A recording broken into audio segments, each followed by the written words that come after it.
রাজস্থানের মরুভূমির বালুর টিলার মাঝে একটা কাঁচা মাটির ঘর ছিল। ওই ঘরে ৭০ বছর বয়সী এক বুড়ো একাকী থাকত। আজও বুড়ো গভীর ঘুমে ছিল। রাতের নীরবতা ছিল, রাত অনেক গভীর হয়ে গিয়েছিল। হঠাৎ দরজায় ঠক ঠক আওয়াজ হলো। বুড়ো চমকে উঠে বসলো, তার চোখ খুলে গেল। সে নিজের সঙ্গে বলল, এই সময় আমার ঘরে কে আসতে পারে? এই একাকী জায়গায় তো আজ পর্যন্ত কেউ আসেনি। কিন্তু তখনই দরজায় আরো জোরে ঠক ঠক আওয়াজ শুরু হলো। বুড়ো বিছানা থেকে উঠে ধীরে ধীরে দরজার দিকে গেল এবং দরজা খুলতেই বাইরের দৃশ্য দেখে হতভাগ হয়ে গেল। সামনে একজন তরুণ সুন্দরী মেয়ে দাঁড়িয়েছিল, তার নাম সীমা। বুড়ো লোকটা যেমনই সীমাকে দেখলো, তার মধ্যে এক অদ্ভুত আকর্ষণ জন্মালো। সে শুধু তাকিয়েই থাকলো, চোখ সরাতে পারল না। বুড়ো লোকটি জিজ্ঞেস করলো, তুমি কে আর এই শুনশান জায়গায় কি করছো? সীমা উত্তর দিল, আমি আজমির যাচ্ছিলাম, কিন্তু পথ ভুলে গেছি। আমাকে এক রাত তোমার বাড়িতে থাকতে দাও, সকালে চলে যাব। বুড়ো লোকটা সীমাকে দেখে যেন মুগ্ধ হয়ে গেল। সে বলল, ভিতরে এসো। সীমা ঘরের ভিতরে ঢুকলো। বুড়ো লোকটি তাকে একটা কোণা দেখালো এবং বলল, এখানেই শুয়ে পড়ো। সীমা শুয়ে পড়ল আর ঘুমিয়ে পড়ল। কিন্তু রাতের শেষ সময়টায় সে অনুভব করলো কেউ তার কাছে দাঁড়িয়ে আছে। সে ধীরে ধীরে চোখ খুলল, দেখলো বুড়োটা সেখানেই দাঁড়িয়ে আছে। সে অদ্ভুত চোখে তাকাচ্ছিল। সীমা হঠাৎ উঠে বসলো, বলল, কি হয়েছে? তুমি এখানে কি করছো? বুড়োটা বলল, কিছু না, তোমার ঠান্ডা লাগছে বলে চাদর দিতে এসেছিলাম। সীমা রেগে চাদর নিল, ওড়ালো আর তারপর শুয়ে পড়ল। কিন্তু সীমা ঘুমিয়ে গেলেও বুড়োটা ওইখানে দাঁড়িয়ে রইল। তার চোখে এক অদ্ভুত আকাঙ্ক্ষা ছিল। সে শুধু সীমাকে দেখছিল। সকাল হলো, সীমা ধন্যবাদ জানিয়ে বাড়ি থেকে বেরিয়ে পড়ল। তখনই বুড়োটা বলল, তুমি কোথায় যাবে? তুমি তো তরুণ মেয়ে, আজমির তো এখান থেকে অনেক দূরে। বুড়ো কাছে এসে সীমার হাত ধরল, বলল, আজ রাতটা এখানে থাকো, মাত্র একটা রাতের ব্যাপার। সীমা রেগে হাত ছাড়িয়ে বলল, কি মানে? বুড়ো বলল, তাহলে আমি তোমার যাওয়ার ব্যবস্থা করে দেব। তার চোখে সেই অদ্ভুত একটা দৃষ্টি ছিল, যেন মনেই একটা চাল চলছে। সীমা তার কথা মেনে নিল এবং থামার জন্য রাজি হলো। বুড়ো তাকিয়ে রইল, যেন চায় সীমা তার কাছে চলে আসুক। রাত হয়ে গিয়েছিল। সীমা কোণে নিজের বিছানায় শুয়ে পড়ল। বুড়ো তার নিজের বিছানায় শুয়ে পড়ল। যখন রাতের শেষ বেলা এসে গেল, চারপাশে চুপচাপ ছিল। বুড়োটা চুপি চুপি উঠে দাঁড়ালো, ধীরে ধীরে পা বাড়িয়ে সীমার কাছে চলে এলো। অনেকক্ষণ ধরে তাকে দেখলো, তারপর তার পাশে বসে পড়ল। সে নরম করে সীমার মাথার উপর হাত বুলাতে শুরু করলো। হঠাৎ সীমার চোখ খুলে গেল। সে আতঙ্কে বসে উঠল, কি হয়েছে? তুমি এখানে কি করছো? সীমার রাগ করে বলল। বুড়োটা তার চোখের দিকে তাকিয়ে থাকলো, যেন কোনো স্বপ্নে হারিয়ে গেছে। তারপর বলল, আমি তোমাকে বালিশ দিতে এসেছিলাম, তুমি তো বালিশ ছাড়া শুয়ে আছো, তোমার গলা ব্যথা হয়ে যাবে, না এটা তোমার বালিশ। সীমা তখন বালিশটা নিয়ে নিল, রাগে মুখ ঘুরিয়ে বলল, এখান থেকে চলে যাও। বৃদ্ধ আবার নিজের বিছানায় শুয়ে পড়ল। রাতে সে নিজের সঙ্গে কথা বলতে লাগলো, সকালে সীমা চলে যাবে, আজ আমার শেষ সুযোগ ছিল, তবু সেটা হারালাম। না, আমি তাকে এভাবে যেতে দেব না, কোনো না কোনো চাল চালতেই হবে, আমাকে কাল ওকে যে কোনো ভাবে আটকে রাখতে হবে। এসব চিন্তায় ডুবে বৃদ্ধ অবশেষে ঘুমিয়ে পড়ল। সকাল হলো, সীমা উঠল আর বৃদ্ধের কাছে গেল। সে বলল, যদি আমার যাওয়ার ব্যবস্থা হয়ে থাকে তাহলে আমাকে রওনা দিতে হবে, বলো কি ব্যবস্থা করেছো? বৃদ্ধ তাকে কিছুক্ষণ ভালোবাসা মেখা চোখে দেখলো, তারপর ধীরে ধীরে বলল, না, তুমি আজ এখান থেকে যেতে পারবে না। বুড়ো লোকের কথা শুনে সীমা অবাক হয়ে তাকিয়ে রইল। সে জিজ্ঞেস করলো, কেন?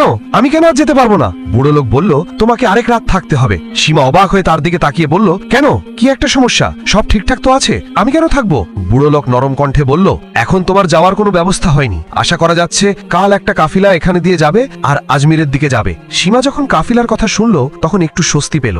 সে ভাবলো, ঠিক আছে, কাল কাফিলার সাথে বেরোবো, আজ রাতটা এখানেই কাটাবো। বুড়ো এটা শুনে নিজের মধ্যে খুব খুশি হয়ে গেল। নিজের কাছে বলল, আর এক রাত পেয়ে গেলাম। সারাদিন বুড়ো দূর থেকে বসে সীমার দিকে তাকিয়েছিল। তার চোখ এখন আরো গভীর হয়ে গিয়েছিল।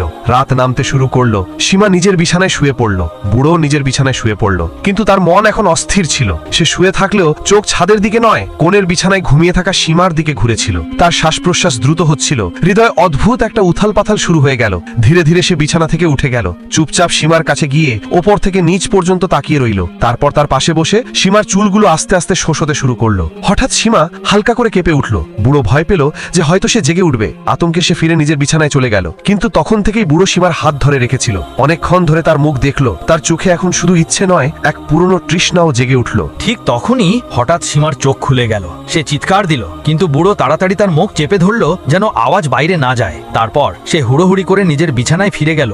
এমন ভাবে শুয়ে পড়ল যেন কিছুই হয়নি। সীমা সম্পূর্ণ রাতভর ভাবছিল, এই বৃদ্ধ লোকটা আমার কাছে কেন এলো, কি করার চেষ্টা করছিল? তার উদ্দেশ্য মোটেও ভালো মনে হচ্ছে না। সে ভয় পেয়ে কাঁপছিল। ভাবতে ভাবতে অবশেষে ঘুমিয়ে পড়ল। সকালে সীমা উঠে বৃদ্ধের কাছে গেল। সে জিজ্ঞেস করলো, কাফিলা এসেছে কি? এখন আমাকে যেতে দাও। বৃদ্ধ কিছুক্ষণ তার চোখে চোখ রেখে বলল, কিন্তু কাফিলা এখনো আসেনি। সীমা অবাক হয়ে বলল, তুমি তো বলেছিলে কাফিলা আজই আসবে। বৃদ্ধ ক্লান্ত কণ্ঠে উত্তর দিল, হ্যাঁ আসবে, হয়তো সন্ধ্যার আগে। সীমা বলল, আমি আর থাকতে পারছি না, বৃদ্ধ শুধু মাথা নেড়ে দিল। বৃদ্ধ এখন বাড়ির আঙিনায় বসেছিল আর দূর থেকে সীমাকে ওই একই অদ্ভুত চোখে দেখছিল। সীমা মনে মনে বলল, এর নজর আমার উপর ঠিক লাগছে না, আমাকে এখান থেকে দ্রুত বেরিয়ে যেতে হবে। আমি তো তরুণী মেয়ে, আর এর মনে কি চলছে কে জানে। সে ভাবল, আজ রাতে এটা আমার কাছে এসেছিল, আমাকে ছোঁয়ার চেষ্টা করছিল, আজ আর কোনো অবস্থাতেই রাত কাটানো যাবে না। সন্ধ্যায় কাফিলা আসুক বা না আসুক, আমি বেরিয়ে যাব। বুড়ো এখনো দূর থেকে তাকিয়ে আছে, একদম এমন ভাবে যেন কোনো শিকারী তার শিকারের দিকে তাকিয়ে আছে। সন্ধ্যা হতেই সীমা ওর কাছে আসতেই চলেছিল, কিন্তু তার আগে বুড়ো নিজেই ওর কাছে চলে এলো। বৃদ্ধ বলল, দেখো, মনে হচ্ছে কাফিলা এখন সকাল পর্যন্তই আসবে। আমি ভাবলাম তোমাকে নিজেই জানিয়ে দিই, তাদের কাছে অনেক মালপত্র থাকে, তাই ধীরে ধীরে চলে। আজ রাতটা আরেকটি থাকো। সীমা রেগে গেল, দ্রুত বলল, আমি আর থাকতে পারবো না। কাফিলা আসুক বা না আসুক, আমি এখনই এখান থেকে যাচ্ছি। আমার ধৈর্যের শেষ হয়ে গেছে। বুড়ো একটু কাছে এসে বলল, আর একটু দেরি হলেই রাত হয়ে যাবে। তুমি তো তরুণী মেয়ে, এই মরুভূমিতে রাতের বেলা কোথায় যাবে? এখানে তো বন্য প্রাণীরাও ঘুরে বেড়ায়, যদি কোনো বিপদ ঘটে। যখন সে বলল, তখন তার স্বরে চিন্তার চেয়ে চালাকি বেশি ছিল। সীমা পুরোপুরি নিশ্চিত হয়ে গেল যে এটা একটা নতুন ফাঁদ, কিন্তু সে বলল, ঠিক আছে থাকি, কিন্তু এটা শেষ রাত। কাল সকালেই কাফিলা আসুক বা না আসুক, আমি বেরিয়ে যাব। বুড়োটি হাসলো আর বলল, ঠিক আছে, কিন্তু তার হাসির পেছনে ছিল এক অদ্ভুত রহস্য। রাত হয়ে গিয়েছিল, সীমা এখন সম্পূর্ণ সতর্ক ছিল। সে এক কোণে শুয়েছিল, কিন্তু তার চোখ খোলা ছিল। ভয় আর সন্দেহে ডুবে সে ধীরে ধীরে নিজেকেই বলল, আশা করি আজ রাতটা দ্রুত কেটে যাবে। সে চোখ বন্ধ করে এমনভাবে শুয়ে পড়ল যেন ঘুমিয়ে পড়েছে। বুড়োটা তার বিছানায় শুয়েছিল, কিন্তু তার এক চোখ খোলা ছিল। সে বারবার সীমার দিকে তাকাচ্ছিল, বুঝতে যে সে সত্যি ঘুমিয়ে পড়েছে কিনা। যখন মনে হলো সীমা একদম নড়ছে না, তখন সে ধীরে ধীরে উঠে তার দিকে এগিয়ে গেল। অনেকক্ষণ চুপচাপ তার পাশে দাঁড়িয়ে তার দিকে তাকিয়ে রইল। তারপর সে সীমার পায়ের কাছে বসে পড়ল, ধীরে ধীরে তার পা মালিশ করতে শুরু করলো। ঠিক তখন সীমার কান একটু নড়ে উঠল। বুড়ো বুঝে ফেলল আর সঙ্গে সঙ্গে পেছনে সরে গেল। তারপর তার কপালে হাত বোলাতে শুরু করলো। হঠাৎ সীমা চোখ খুলল। সে ঘুরে অন্যদিকে মুখ ঘুরিয়ে নিল, কিছু বলল না, কিন্তু তার দেহের নড়াচড়া দেখাচ্ছিল যে সে জেগে উঠেছে। বুড়ো চুপচাপ উঠে পড়ল, আবার নিজের বিছানায় শুয়ে পড়ল। তার হৃদস্পন্দনে অদ্ভুত উৎকণ্ঠা ছিল, কিন্তু মুখে কোনো অনুশোচনা ছিল না। সকাল হয়ে গেছে। সীমা উঠল আর সোজা বুড়োর কাছে গেল। সে তীব্র স্বরে জিজ্ঞাসা করলো, হ্যাঁ, তোমার দল এসেছে কি, না আবার নতুন কোনো অজুহাত? বৃদ্ধ কিছুক্ষণ চুপ করে থেকে বলল, দল আসেনি। সীমার রেগে গেল, আমি তো আগেই জানতাম কোনো দল আসবে না। তুমি আমাকে অন্য কোনো উদ্দেশ্যে এখানে আটকে রেখেছো, আমি সব বুঝে গেছি। এবার আমি এক মিনিটও এখানে থাকতে পারবো না, আমি চলে যাচ্ছি। সে ঝোপড়ি থেকে বেরোবার চেষ্টা করলে হঠাৎ বুড়ো লোকটা তার সামনে এসে দাঁড়ালো। তার পথ আটকে বলল, তুমি এখানে থেকে যেতে পারো না। সীমা বলল, পথ থেকে সরো, না হলে আমি জোরে চিৎকার করব। বুড়ো ধীরে বলল, তোমার আওয়াজ এখানে কেউ শুনবে না। সীমা রেগে চেঁচিয়ে উঠল, তুমি কি চাও? তুমি কেন আমাকে থামাচ্ছ? তোমার তো আমার বাবার বয়স, একটু লজ্জা করে না? বৃদ্ধটি গম্ভীর স্বরে বলল, যেমন তুমি ভাবছো তেমন নয়। তুমি যাকে খুঁজতে আজমির যাচ্ছ, হয়তো সে এখানেই কোথাও আছে। সীমা বলল, আমার এখানে এক মুহূর্ত থাকতে ইচ্ছে করছে না। আর তোমার এটা কি করে জানা যে আমি আজমির কাউকে খুঁজতে যাচ্ছি? বৃদ্ধ বলল, এটা আমি এখনই বলতে পারবো না, তবে তুমি যদি আজ রাতে এখানেই থাকো তাহলে সেটা তোমার জন্য ভালো হবে। সীমা অবাক হয়ে গেল, মনে মনে ভাবলো, আবার সেই ফন্দি, এটা বারবার আমাকে কেন আটকে রাখছে? শেষ পর্যন্ত এর আসল সমস্যা কি? বুড়ো বলল, বলেছি না, আরেক রাত রইলে তো কাল সকালে তোমার সব প্রশ্নের উত্তর মিলবে, আর হয়তো তোমার আজমির যাওয়ার দরকারও পড়বে না। সীমা এখন বিভ্রান্ত হয়ে গিয়েছিল। সে অবাক হয়ে নিজের ভেতর তাকালো। এটা কি করে জানলো আমি কি খুঁজছি আর আমার কোনো সমস্যা আছে? সীমার মনে প্রশ্নের ঝড় উঠল, কিন্তু এখন তার বুড়োর ওপর একদমই বিশ্বাস ছিল না। সে বুড়োকে ঠেলে দিয়ে ঝুপড়ি থেকে বেরিয়ে গেল। বুড়ো তার পিছু পিছু দৌড়ে এসে ডাকলো, থামো, যদি তুমি চলে যাও সবকিছু নষ্ট হয়ে যাবে। অনেক দূরে যাওয়ার পর সীমা ক্লান্ত হয়ে এক জায়গায় বসে পড়ল। তার শ্বাসকষ্ট হচ্ছিল, কিন্তু মনটা এখনো ভয়ে আর অস্থিরতায় ভরা ছিল। হঠাৎ পিছন থেকে এক বুড়ো হাঁপাতে হাঁপাতে তার কাছে এসে দাঁড়ালো। তার শ্বাস তীব্র হলেও কণ্ঠে এখনো রহস্যময়তা ছিল। বৃদ্ধ ধীরে কিন্তু দৃঢ় স্বরে বলল, আমি তোমাকে শেষবার বলছি, ওই বাড়িতেই ফিরে যাও, তাহলে হয়তো তোমার আজমির যাওয়ার দরকার পড়বে না। সীমা ক্লান্ত হলেও কঠোর স্বরে জিজ্ঞেস করলো, যদি কিছু থাকে তবে স্পষ্টভাবে বলো না কেন? বুড়ো গভীর শ্বাস নিল আর বলল, ওই কথা আমি এখনই বলতে পারবো না। যদি এখনই বলি সবকিছু নষ্ট হয়ে যাবে, কিন্তু একটা কথা বলতে পারি, তুমি তোমার স্বামীকে খুঁজতে বেরিয়েছো। সীমা এটা শুনে হক্ক চকিয়ে গেল। তার শ্বাস যেন এক মুহূর্ত থমে গেল। হ্যাঁ, আমি আমার স্বামীকে খুঁজছি। ও অনেক দিন ধরে নিখোঁজ। আমি অনেক জায়গায় খুঁজেছি। এখন আমি আজমেরের দিকে যাচ্ছি। কিন্তু তোমাকে এসব কিভাবে জানানো হলো? সে চমকে জিজ্ঞেস করলো। বৃদ্ধটি খুব গম্ভীর স্বরে বলল, আমার সব জানা আছে, কিন্তু তোমাকে আমার সাথে এক রাত কাটাতে হবে, তবেই আমি তোমার সব প্রশ্নের উত্তর দিতে পারবো। সীমাই অদ্ভুত শর্ত শুনে তোড়জোড়ে পড়ে গেল। সে ভয়ে, সন্দেহে আর বিভ্রান্তিতে বুড়ো লোকটার দিকে তাকিয়ে রইল। এটা কি আবার কোনো নতুন ফাঁদ? এখন এই রাতটা আমার সঙ্গে কি করতে চায়? সীমা মনে মনে ভাবতে লাগলো। বুড়ো লোকটা ওখানেই দাঁড়িয়ে থাকলো, খুবই গম্ভীর আর স্থির। তার চোখ এখনো সীমার ওপর আটকে ছিল। কিছুক্ষণ ভাবনার পর সীমা বলল, ঠিক আছে, থাকবো, আরেক রাত এখানি। এটা শুনে বুড়োর মুখে একটা হাসি ফুটে উঠল, তার চোখে ঝিলিক উঠল, যেন কোনো লক্ষ্য কাছে এসে গেছে। ঠিক আছে, বলল সে। সীমা আর বুড়ো লোকটা এখন বাড়ির দিকে হাঁটা শুরু করলো। সীমা এগিয়ে যাচ্ছিল, বুড়ো লোকটা তার পেছনে আসছিল, কিন্তু বুড়োর হাঁটা এখন আগের মতো তাড়াহুড়ো ছিল না, বরং একটা স্থিরতা ছিল।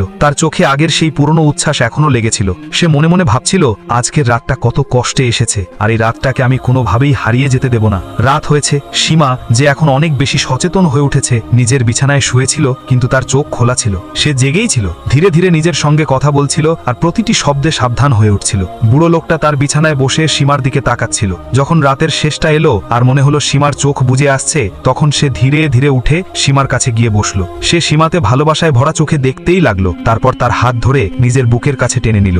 সীমা হঠাৎ হাত ছাড়িয়ে নিল আর রেগে মুখ ফিরিয়ে নিল। বুড়ো চুপচাপ উঠে তার বিছানায় শুয়ে পড়ল। তার চোখে কোনো অনুশোচনা ছিল না, বরং একটা অপেক্ষা ছিল, যেটা এখন তার শেষের কাছাকাছি। সকালে প্রথম সূর্য রোদ ঝুপড়ির মাটিতে পড়ল, দেওয়াল বেয়ে আলো ভিতরে ঢুকলো। সীমা আগেই জেগেছিল, তার মুখে ঘুম ছিল না, বরং উদ্বেগ আর ভয়ের ছাপ স্পষ্ট দেখা যাচ্ছিল। এবার সে কিছু না বলে, বুড়োকে কিছু না জিজ্ঞেস করেই ওখান থেকে বেরোনোর সিদ্ধান্ত নিল। যেই মুহূর্তে সে ঝুপড়ি থেকে বাইরে যাওয়ার চেষ্টা করছিল, তার চোখ পড়ল এক কোণে বসে থাকা একজনের উপর। ওখানে এক যুবক বসেছিল, সুন্দর আর উজ্জ্বল মুখ, পরিপাটি কাপড় পরা, কিন্তু তার মুখ অন্যদিকে ছিল। সীমা অবাক হয়ে গেল। সে তার কাছে গিয়ে জিজ্ঞেস করলো, তুমি কে?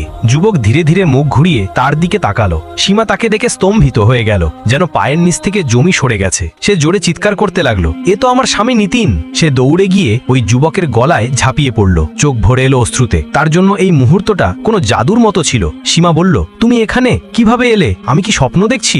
নিতিন তাকে জড়িয়ে ধরে ধীরে বলল, না, এটা স্বপ্ন নয়, এটা বাস্তব। আমি ফিরে এসেছি। সীমার খুশির কোনো শেষ ছিল না। বছরের পর বছর যাকে খুঁজছিল, আজ সে তার সামনে দাঁড়িয়ে আছে। সীমা অবাক হয়ে নিতিনকে জিজ্ঞেস করলো, কিন্তু তুমি কোথায় ছিলে, আর তুমি এ বুড়োর বাড়িতে কিভাবে এলে? ওই লোকটা আমার মোটেই ভালো লাগলো না। তুমি তাকে চেনো? নিতিন তার চোখের দিকে তাকালো। এবার তার চোখে রহস্য নয়, বরং কষ্টের অবসান ছিল। সে বলল, আগে ওই বুড়োকে ডেকে আনো, দেখো সে কোথায় আছে। সীমা ঝুপড়ির প্রতিটি কোণ খুঁজতে লাগলো, কিন্তু বুড়োটা কোথাও ছিল না। সে ফিরে এসে বলল, ও তো কোথাও নেই, মনে হচ্ছে যেন গায়েব হয়ে গেছে। ও কোথায় চলে গেল? নিতিন গভীর শ্বাস নিয়ে বলল, ও কোথায় গেল সেটা তো এখন তোমারই বুঝতে হবে। তবে তার আগে তুমি জানতে চাও আমি এত বছর কোথায় ছিলাম? সীমা দ্রুত বলল, হ্যাঁ বলো, কোথায় ছিলে? এখন গল্পের সবচেয়ে বড় রহস্য সামনে আসতে চলেছে। নিতিন বলতে শুরু করলো, একদিন আমি বাড়ি দেখে বের হয়ে বাজারের দিকে যাচ্ছিলাম। পথে আমার দেখা হয় একটি বুড়ো লোক আর একখানা তরুণী মেয়ের সঙ্গে। বুড়োটা যেন কোনো সাধুর মতো লাগছিল, আর মেয়েটা ছিল খুব সুন্দরী। আমি তাদের সাথে মজা করছিলাম। ওই মেয়েটাকে বললাম, তুমি এই বুড়োর সঙ্গে কেন আছো? তোমার তো কোনো যুবকের সঙ্গে থাকা উচিত ছিল। কিন্তু হয়তো ওই মেয়েটা কিছু জানতো, ওর মধ্যে ছিল কোনো রহস্যময় শক্তি। সে আমার দিকে তাকালো, কিছু পড়লো, আর হঠাৎ আমার উপর ফুঁ দিল। এক মুহূর্তের মধ্যে আমি ওই বুড়োর মতো হয়ে গেলাম। আমার চেহারা একেবারে তার মতো হয়ে গেল। তারপর সে বলল, এটাই তোমার শাস্তি, এখন থেকে সারা জীবন এভাবেই থাকবে। সীমা তখন স্তব্ধ চোখে শুনছিল, তার শ্বাস যেন এক মুহূর্তের জন্য থেমে গিয়েছিল। নিতিন সামনে এগিয়ে বলল, কোথাও যদি এমন হয় যে নিজের মানুষরা ভালোবাসা দিয়ে তোমার খোঁজে এই নির্জন জায়গায় এসে পৌঁছায় এবং তোমার সাথে সময় কাটায়, তারা তোমার আসল পরিচয় না জেনেও পাশে থাকে, তাহলেই তুমি তোমার আসল রূপে ফিরে আসতে পারবে। আর হ্যাঁ, আর একটা শর্ত ছিল, আমি নিজের পরিচয় নিজে বলতে পারবো না। সীমা কাঁপতে কাঁপতে বলল, তাহলে কি তুমি সেই বুড়ো? নিতিন মাথা নেড়ে বলল, হ্যাঁ, আমি সেই বুড়ো। নিতিনের কথা শুনে সীমা যেন স্থির হয়ে গেল, তার চোখে জল চলে এলো। সে দৌড়ে গিয়ে আবার নিতিনের গলায় ঝাঁপিয়ে পড়ল এবং বলল, আমাকে ক্ষমা করো, আমি তো তোমাকে চিনতেই পারিনি। নিতিন তার মাথায় হাত বুলিয়ে শান্ত স্বরে বলল, এটার জন্য তোমার কোনো দোষ নেই। তুমি তো জানতেই না আমি তোমার স্বামী। তোমার মন সৎ ছিল, মনোভাব ছিল পবিত্র, আর সেই সত্যি আমার শাস্তিকে ভেঙে দিয়েছে। সীমা কাঁদছিল, কিন্তু সেই কান্নায় এখন আর শুধু ভয় ছিল না, ছিল স্বস্তি আর বিশ্বাসের শক্তি। এবার তাদের দুজনের জীবনে নতুন অধ্যায় শুরু হলো। কিন্তু সেই মুহূর্তে সীমা বুঝতে পারছিল, এতদিনের ভয়, যন্ত্রণা আর রহস্য মিলিয়ে এখন কেবল একটাই সত্য রয়ে গেছে, তার স্বামী নিতিন ফিরে এসেছে। এখন দুজনেই আবার একটা নতুন জীবন শুরু করলো। কিন্তু এবার তাদের মধ্যে আর কোনো রহস্য নেই, কোনো দূরত্ব নেই, এখন শুধু বিশ্বাস আছে, আর এমন একটা সম্পর্ক আছে যা শাস্তির থেকেও অনেক বেশি শক্তিশালী হয়ে উঠেছে। যদি ভালোবাসা সত্যি হয়, তাহলে সেটা প্রতিটি পরীক্ষা, প্রতিটি সময় আর প্রতিটি দূরত্ব পার করে আবার ফিরে আসে। যদি ভালোবাসায় কেউ ঠকায়, সেটা শাস্তি হয়ে যায়, কিন্তু ধৈর্য, বিশ্বস্ততা আর আন্তরিকতার সঙ্গে সেই ভালোবাসা একদিন পুরস্কারে পরিণত হয়। মানুষের বাইরের চেহারা যেমনই হোক, আসল পরিচয় আসে তার হৃদয়ের সত্যতা আর নিয়তের পবিত্রতা থেকে। দর্শক বন্ধুরা, এই ছিল আজকের ভিডিও। আবার দেখা হবে নতুন গল্পে। ধন্যবাদ।